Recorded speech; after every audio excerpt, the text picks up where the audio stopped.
Everyone, this is Prashant Singh and welcome to AIC plus. मैं आशा करता हूं कि आप सभी ठीक होंगे और आपकी पढ़ाई बेहतर तरीके से चल रही होगी। अगर आप प्रयास कर रहे हैं तो उसके बीच में कठिनाइयां जो हैं, तकलीफ जो है वो आएगी ही आएगी, लेकिन उस तकलीफ से जब आप बाहर निकल जाएंगे, उस कठिनाइयों को पार करके जब आप अपनी मंजिल पर पहुंच जाएंगे ना, यहाँ से आपकी तारीफ होना फिर शुरू होगी, यहाँ से आपका समय परिवर्तन होना शुरू होगा। तो याद रखिए कि काबिल तारीफ होने के लिए वाकिफ एक तकलीफ होना पड़ता है कि यहाँ तक पहुँचने के लिए रास्तों की तकलीफों से गुजरना ही पड़ेगा। उनसे डरने की जरूरत नहीं है, उनको पार करिए और मंजिल जो है वो आपका इंतजार कर ही रही है। तो इसी एटीट्यूड, इसी विचारधारा के साथ में आप अपनी पढ़ाई जो है वो जारी रखिए। आइए देखिए क्वेश्चन ऑफ द डे जो था, जो लास्ट क्लास में मैंने आपसे पूछा था वो क्या था। तो यहाँ बोल रहा है कि WWW डे जो है वो कब मनाया जाता है।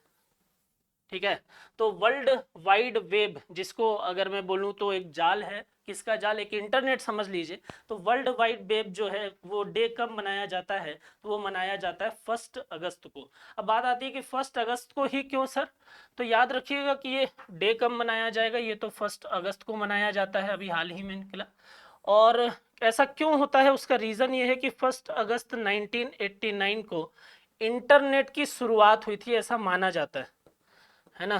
प्रॉपर इंटरनेट जो है, इंटरनेट की शुरुआत हुई थी या इंटरनेट को स्टार्ट किया गया था, इसलिए ये दिवस मनाया जाता है। और तीसरा पॉइंट इसमें आपको जो याद रखने की जरूरत है कि सर ये जो WWW है, इसके डेवलपर कौन है, तो उनका नाम है टिम बर्नर्स-ली। राइट, तो इनका नाम भी आपको याद रखना पड़ेगा।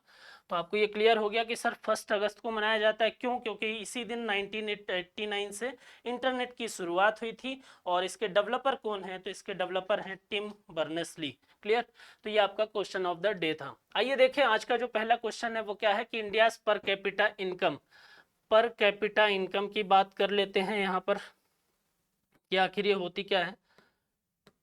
देखते हैं क्वेश्चन, देखिए।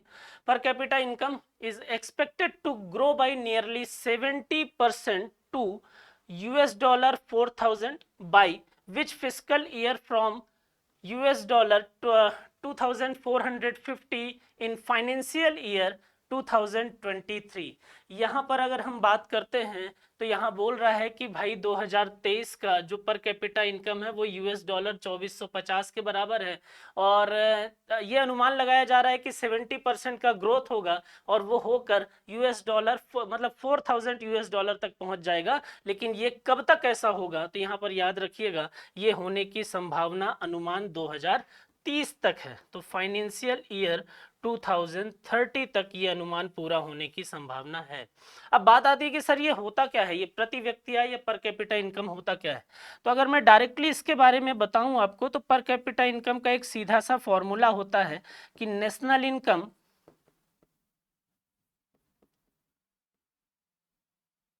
Divided by population.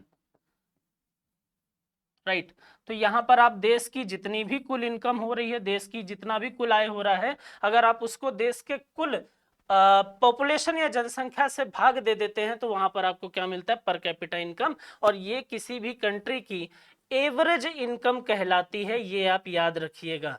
और दूसरी चीज कि अगर किसी कंट्री में पर कैपिटा इनकम बढ़ता है तो हम बोलते हैं कि उस कंट्री में इकोनॉमिक ग्रोथ हो रहा है। बात समझ में आ रही है, हम क्या बोलते हैं कि आर्थिक समृद्धि हो रही है। क्लियर है। तो अब ये याद रखिए कि एवरेज इनकम का ये बिल्कुल मतलब नहीं होता कि हर व्यक्ति या प्रति व्यक्ति आय का ये बिल्कुल मतलब नहीं होता कि हर व्यक्ति की इनकम जो है वो इतनी हो जाएगी। बात समझ में आ रही है। हो सकता है वहां पर कुछ लोग ज्यादा कमा रहे हो, कुछ लोग कम कमा रहे हो, लेकिन वो एवरेज वैल्यू जो है वो इतनी, और उसी को हम पर कैपिटा इनकम बोलते हैं। तो इसका राइट आंसर जो है वो फाइनेंशियल ईयर 2030 है। क्वेश्चन नंबर सेकंड की हम बात करते हैं, स्पोर्ट्स से रिलेटेड है और हॉकी वुमेन्स से टीम से रिलेटेड है। तो बोल रहा है कि India women's hockey team has won the 100th anniversary Spanish hockey federation international tournament. Spanish hockey federation international tournament जो हुआ है 2023 में, ठीक है, उसके बारे में ये बोल रहा है कि इंडिया जो है वो जीता है और किसको हराकर वो इस टूर्नामेंट को जीता है। तो यहाँ पर अगर बात करेंगे क्वेश्चन नंबर हम सेकंड की, तो वो कहाँ पर हुआ था, तो वो हुआ था बार्सिलोना में। कहाँ पर हुआ है, तो वो हुआ है बार्सिलोना में, ये भी याद रखना है आपको। और दूसरा किसको हराकर ये जीता है? तो ये हराया है स्पेन को। बात समझ में आ रही? किसको हराकर भारत ने जीता है? तो स्पेन को हराकर भारत जो है वो इस चैंपियनशिप का विजेता बन गया है। बात समझ में आ रही है? अब बात आती है कि सर ये क्या है? तो ये हुआ है प्लेस कि कहाँ पर ये टूर्नामेंट हुआ है। अब अगर हम स्पेन की बात करें तो स्पेन की जो कैपिटल है वो मैड्रिड है, और स्पेन की जो करेंसी की अगर हम बात करें तो स्पेनिश पेसेटा। ठीक, मैड्रिड या मैड्रिड और स्पेनिश पेसेटा, ये इसकी करेंसी है। ठीक है, तो ये भी आप याद रखेंगे। ये क्या है? ये है कैपिटल, और ये क्या है? ये है वहाँ की करेंसी। क्लियर? तो आपको इस क्वेश्चन में दो तीन चीजें पता चली कि भाई इंडिया वुमेन्स हॉकी टीम ने स्पेन को हराकर बार्सिलोना में होने वाले Spanish hockey federation international tournament को जीत लिया है, और स्पेन की जो कैपिटल है वो मैड्रिड है, और स्पेन की जो करेंसी है वो क्या है? वो स्पेनिश पेसेटा है। राइट। क्वेश्चन नंबर 3 की हम बात करते हैं। क्वेश्चन नंबर 3 बोल रहा है कि who has been appointed as the new director of. देखिए, नैक के बारे में आपको पता होगा, आप अगर कॉलेज के स्टूडेंट होंगे या आप पहले कॉलेज में अगर थे तो वहां पर बीच बीच में हमको ये सुनने को मिलता था कि यार आज थोड़ा सा कॉलेज को व्यवस्थित रखना पड़ेगा, या इन 4-5 दिनों में कॉलेज को व्यवस्थित रखना पड़ेगा। क्यों?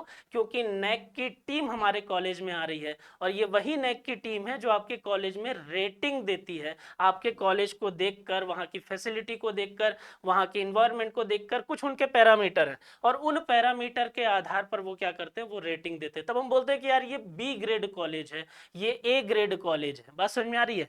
तो यहाँ पर नैक ही वो संस्था है जो क्या करता है? नैक ही वो संस्था है जो हायर एजुकेशनल इंस्टीट्यूशन को, अगर मैं यहां पर लिख दूं कि हायर एजुकेशनल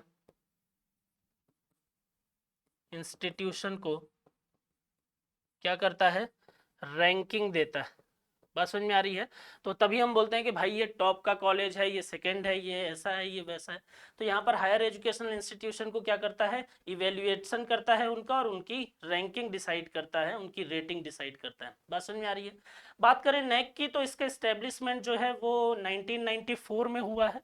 ठीक है, नैक जो है इसका एस्टेब्लिशमेंट कब हुआ है? वो हुआ है 1994 में। और किसके द्वारा हुआ है? It is established by UGC, university grant commission. तो याद रखिएगा कि नैक क्या है? नैक जो है वो हायर एजुकेशनल इंस्टीट्यूशन को रेटिंग प्रोवाइड करता है, और उसके बेसिस पे उनकी रैंकिंग डिसाइड होती है। और नैक जो है उसका एस्टेब्लिशमेंट 1994 में किया गया है, और किसके द्वारा एस्टेब्लिश किया गया है? तो वो यूजीसी के द्वारा एस्टेब्लिश किया गया है। अब आते हैं हम क्वेश्चन पे, कि पूछ रहा है कि भाई जो नैक है उसके नए डायरेक्टर जो है वो किसे अपॉइंट किया गया है? तो उसके डायरेक्टर को अपॉइंट किया है गणेश कन्नाबिरन। ठीक है, यहाँ पर अगर आप देखेंगे तो आपको पता चलेगा कि इसके नए डायरेक्टर जो हैं वो कौन बन गए हैं? वो गणेश कन्नाबिरन बन गए। क्वेश्चन नंबर 4 की हम बात करते हैं। Who will get the first उद्योग रत्न अवार्ड? फर्स्ट उद्योग रत्न अवार्ड किसको दिया गया है? फोटो देख के समझ में आ गया होगा कि किसको दिया गया है। तो ये रतन टाटा जी को दिया गया है। राइट, किसको प्रदान किया गया? रतन टाटा जी को। ठीक है, राइट आंसर रतन टाटा है। किसके द्वारा प्रदान किया जाता है? तो महाराष्ट्र गवर्नमेंट के द्वारा प्रदान किया जाता है। ठीक है, और महाराष्ट्र गवर्नमेंट की अगर हम बात करें, तो अगर हम बात करें महिला उद्यमी की, या उद्यमी की, या युवा उद्यमी की, तो इंडस्ट्री के फील्ड पे अगर हम बात करें, बेहतर तरीके से उद्यम के फील्ड में, उद्योग के फील्ड में बेहतर काम करने वाले व्यक्ति को ये अवार्ड जो है वो प्रदान किया जाता है। और अभी ये किसको प्रदान किया गया है? ये किया गया है रतन टाटा जी को। बात समझ में आ रही है? तो इंडस्ट्री सेक्टर में बेहतर काम करने वालों को ये अवार्ड दिया जाता है। मैं यहाँ पर लिख देता हूँ, आप इसको भी याद रखिएगा। राइट, इंडस्ट्री सेक्टर में बेहतर काम के लिए। ठीक है, और पहली बार ये किसको दिया गया है? ये रतन टाटा जी को दिया गया। क्वेश्चन नंबर 5 की बात करते हैं। Myanmar junta has extended the state of emergency by 6 more month. When was the state of emergency announced in Myanmar? देखिए, म्यांमार में अगर आप देखेंगे तो म्यांमार में इमरजेंसी लगी हुई है, और वहाँ की जो सेना है उसने वहाँ के मतलब जब भी तख्ता पलट हुआ था तो तख्ता पलट के बाद में सेना का मतलब एक तरीके स्वामित्व जो है वो वहां पर बन गया और सेना के द्वारा ही, आर्मी के द्वारा ही वहां पर रूल जो है वो अब किया जा रहा है। बात समझ में आ रही है। और वहां के लीडर को पकड़कर अगर मैं बात करूं तो वहां के लीडर को पकड़कर क्या कर दिया गया, जेल में डाल दिया गया। बात समझ में आ रही है। और इसकी अगर हम बात करें कि इमरजेंसी की, तो इमरजेंसी के याद रखिए कि सत्ता के पास में सेना है और आपातकाल जो लगा था वो फरवरी 21 से लगा है। ठीक है, आपातकाल कब से लगा है, फरवरी 2021 से।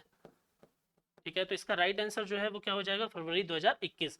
अब बात आती है कि सर म्यांमार में कब से हुआ, क्या हुआ, तो याद रखिए 2021 के तख्ता पलट के बाद से यह आपातकाल लगा है।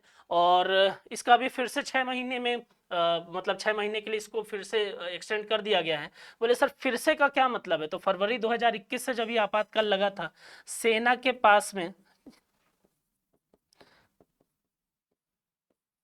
अधिकार चले गए हैं, सेना रूल कर रही है। और क्या बोलते हैं, तख्ता पलट, गवर्नमेंट के तख्ता पलट के बाद, तख्ता पलट कब हुआ, 2021, याद रखिएगा। गवर्नमेंट के वहां के तख्ता पलट के बाद चौथी बार अगर हम बात करें तो ये फोर्थ टाइम है, चौथी बार है कि जब इसको 6 महीने के लिए एक्सटेंड किया गया है।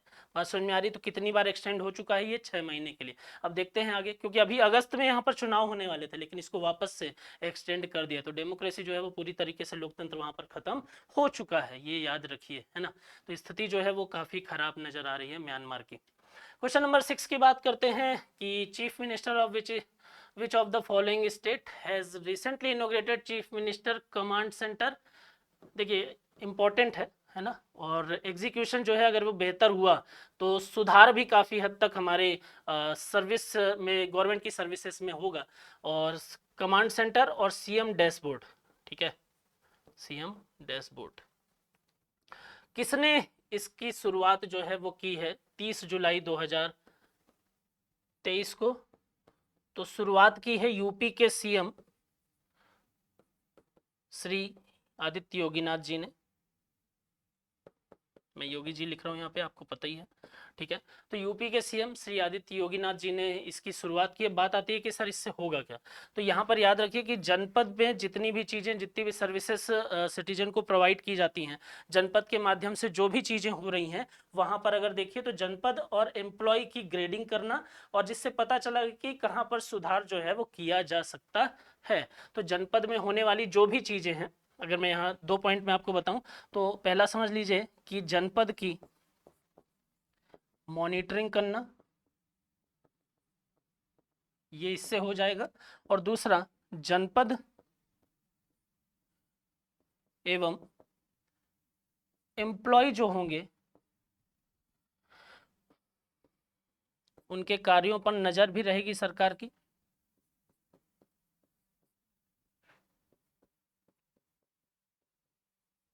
उनकी ग्रेडिंग की जाएगी, और जिसकी लो ग्रेडिंग होगी उससे पता चलेगा कि यार यहाँ पर समस्या है, तो ग्रेडिंग के बाद उन समस्याओं को दूर किया जाएगा। बात समझ में आ रही है, ये अलग पॉइंट है, समस्याओं को दूर करके और लोगों को बेहतर सर्विस जो है वो प्रदान की जाएगी। तो अच्छा कदम है, बेहतर कदम है, सरकार की तरफ से लोगों तक एक बेहतर सर्विस प्रोवाइड करने के लिए आपको इस तरीके की चीजें जो हैं वो करनी पड़ेंगी, राइट। क्वेश्चन नंबर 7 की बात करते हैं। Central government fiscal deficit reached fill in the blank of the annual target in the first quarter of the current financial year 2023-24। देखिए यहाँ पर बात कर रहा है कि भाई फर्स्ट क्वार्टर में, फर्स्ट क्वार्टर लिखा हुआ है, उसका मतलब क्या होता है पहले तो वो समझ लीजिए। 3 महीनों का एक सेट होता है, उसको हम क्वार्टर बोलते हैं। तो जब हमारा फाइनेंशियल ईयर शुरू होता है तो फाइनेंशियल ईयर होता है कब से कब तक, 1 अप्रैल से लेके 31 मार्च तक, राइट। तो ये हमारा क्या है, ये है हमारा फाइनेंशियल ईयर। गवर्नमेंट के जितनी भी चीजों का कैलकुलेशन होता है वो इसी फाइनेंशियल ईयर में होता है। तो अगर हम फिस्कल डेफिसिट का भी कैलकुलेशन करेंगे तो इसी फाइनेंशियल ईयर में ही करेंगे। अब यहाँ पर क्या बोल रहा है कि भाई जो फाइनेंशियल ईयर 2023-24 था, उसके फर्स्ट क्वार्टर में कंट्री का जो फिस्कल डेफिसिट था वो कितना हुआ है, तो वो है, अगर आप बात करेंगे तो वो ऑप्शन नंबर ए है, 25.3%। बहुत ही ज्यादा है जो, बात समझ में आ रही है? जो 25.3% है फर्स्ट क्वार्टर में, यहाँ अगर मैं लिख दूं तो इसका आपको ये भी क्लियर रहेगा। तो फर्स्ट क्वार्टर में जो कितना था वो पहुंच गया है 25.3%। तो ये तो फैक्ट हो गया। अब बात आती है कि सर थोड़ा सा कॉन्सेप्चुअल कि फिस्कल डेफिसिट होता क्या है, ये हमको नहीं पता। अब यहाँ पर आप देख लीजिए कि गवर्नमेंट की अगर मैं टोटल इनकम और गवर्नमेंट के टोटल एक्सपेंडिचर की बात करूं, और वहां पर गवर्नमेंट की टोटल एक्सपेंडिचर जो है वो उसके टोटल इनकम से ज़्यादा हो जाती है, मतलब सरकार के जो खर्चे हैं वो सरकार की आय से ज्यादा हो जाए तो सरकार जो है वो घाटे में होगी। और यहाँ पर क्योंकि टोटल इनकम और टोटल एक्सपेंडिचर की बात हो रही है, इसलिए यहाँ पर बोल देंगे कि जो डेफिसिट है वो कैसा है, वो टोटल डेफिसिट है। और गवर्नमेंट का जो टोटल डेफिसिट होता है वही फिस्कल डेफिसिट या राजकोषीय घाटा कहलाता है। यहां पर एक चीज याद रखिए, कभी कभी क्वेश्चन ये भी पूछता है कि जो राजकोषीय घाटा है, जो फिस्कल डेफिसिट है, वो किसके बराबर होता है, तो वो जितना भी लोन लिया जाता है एक साल में उसके बराबर होता है। बात समझ में आ रही है? तो ये चीजें आप इसमें याद रखिएगा। क्वेश्चन के आधार पर first quarter 25.3%, fiscal deficit total expenditure minus total income, और is equal to borrowing in one financial year, right. तो ये इतनी चीजें आप इसमें याद रखेंगे। अब बात आती है क्वेश्चन नंबर 8 की, government has set up fresh target to 60 lakh loans, 60 lakh loans for street vendor. एक योजना आई थी सरकार की, पीएम स्वनिधि योजना, ठीक है, पीएम स्वनिधि योजना किसके लिए आई थी, तो अगर मैं बताऊं आपको तो ये आई थी स्ट्रीट वेंडर के लिए। अब स्ट्रीट वेंडर जो है वो कौन होते हैं, तो आप याद रखिए कि सड़कों जैसे आप देखते हैं ना कि सड़कों के किनारे कुछ लोग जो हैं वो ठेले लगाकर कुछ सामान की बिक्री करते हैं। सड़कों के किनारे कुछ लोग बैठकर और किसी प्रकार की सेवाएं या सर्विसेज प्रोवाइड करते हैं।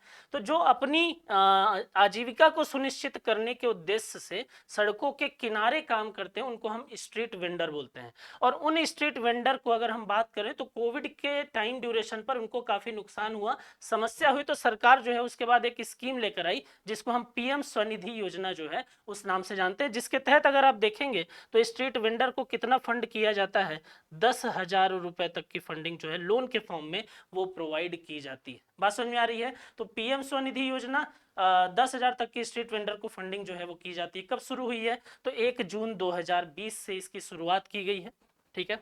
कब से की गई है, 1 जून 2020 से, ठीक है। एक डेटा मैं आपको बताता हूं कि सर इंडिया में ये तो स्टार्ट है, कब से हुआ है, इंडिया में अगर हम स्ट्रीट वेंडर की बात करते हैं तो इंडिया में कितने स्ट्रीट वेंडर हैं, तो गवर्नमेंट के पास में जिनका डेटा है जो रजिस्टर्ड है वह 49.48 लाख, 49.48 लाख लोग ऐसे हैं जो स्ट्रीट वेंडर के तौर पर रजिस्टर्ड हैं। और बोले कि सर ये सभी राज्यों में है क्या, हाँ सभी राज्यों में है, सिर्फ एक राज्य ऐसा है जहां पर स्ट्रीट वेंडर की एक भी इंफॉर्मेशन सरकार के पास में नहीं है, वहां पर रजिस्टर्ड नहीं है। और वो राज्य कौन सा माना जा रहा है अभी तक, वो है सिक्किम, राइट।